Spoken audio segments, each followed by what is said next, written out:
cheerleader Wendy, okay? Welcome, fellow Toastmasters and honored guest, a new member to Toastmaster. Tonight I present to you the December decision. I realize that it is already 4 days into December.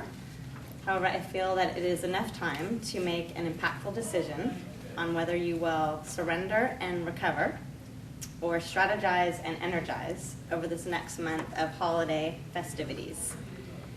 Especially with this onslaught of winter weather, tends to influence us to hibernate and insulate with comfort foods.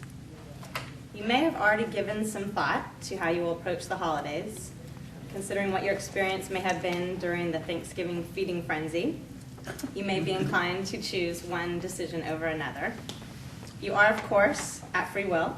You do not need to decide to surrender or recover or strategize and energize. However, I encourage you to consider that your decision can affect you greatly in terms of your mental, your emotional, and your physical well-being during this next month and come January 1st, 2013.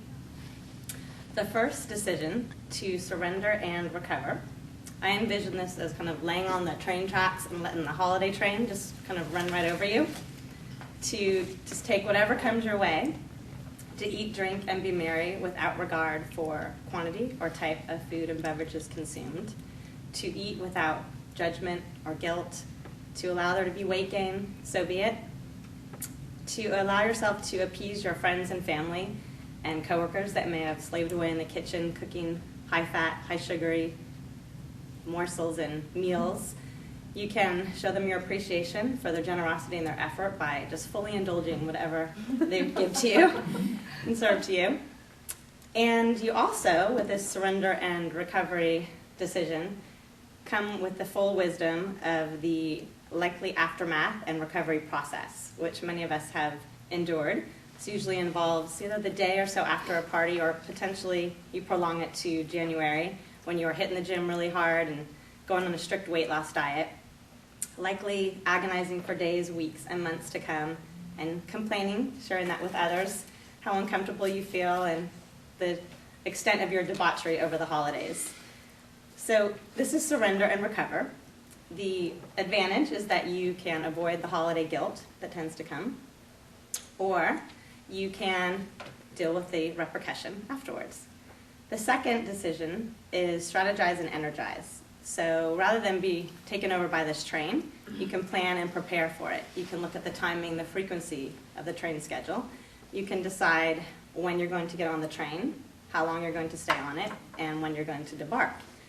You can start to take a notice of your mindset in the morning and start to prepare for the day and what parties might be coming, and see how committed you are and ready you are to being healthier during the holidays.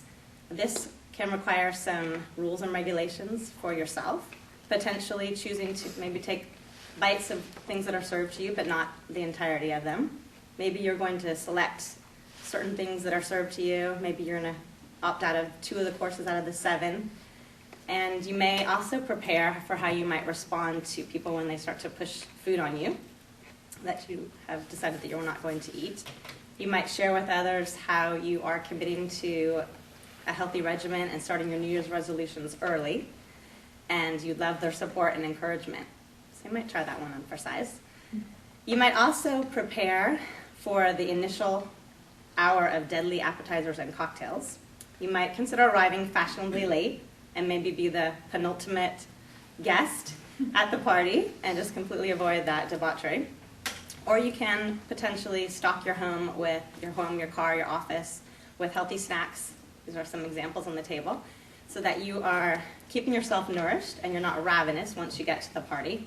Now, I do caution you not to partake in too much eating prior to. I've done that before, where I had a whole meal prior to an event, and then I ate a whole other meal once I got there. So you might be mindful of how much you're consuming and just try to keep yourself satisfied, but enough room to enjoy once you get to the gathering. Along with with eating is exercise. You might consider making December a revved up month of exercise, so adding on to the exercise that you already do. And this may include cardio, strength training to rev up your metabolism and burn more calories. This may also include yoga or some stretching to kind of decrease your stress and avoid some of the emotional eating that comes about during the holidays. And I encourage you to keep track of this exercise, to write it down, or maybe put it in your iPhone or your computer. And I've printed out some, got white and purple, whichever you choose, a calendar that you can actually write in so that you can hold yourself accountable and see visually what exercise you have or haven't accomplished so that it can keep you on track.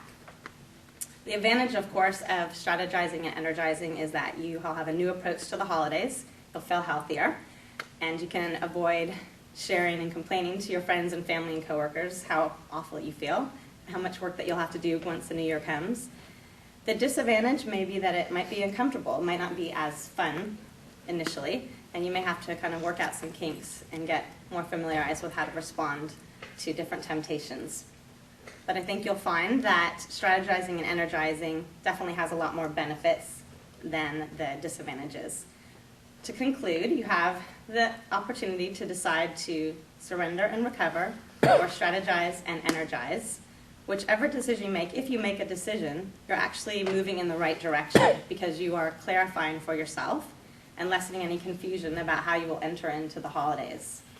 There's a trainer here, he's also reputable throughout the country, and he has an expression, a motto that he uses, and that is decide, commit, conquer, and inspire.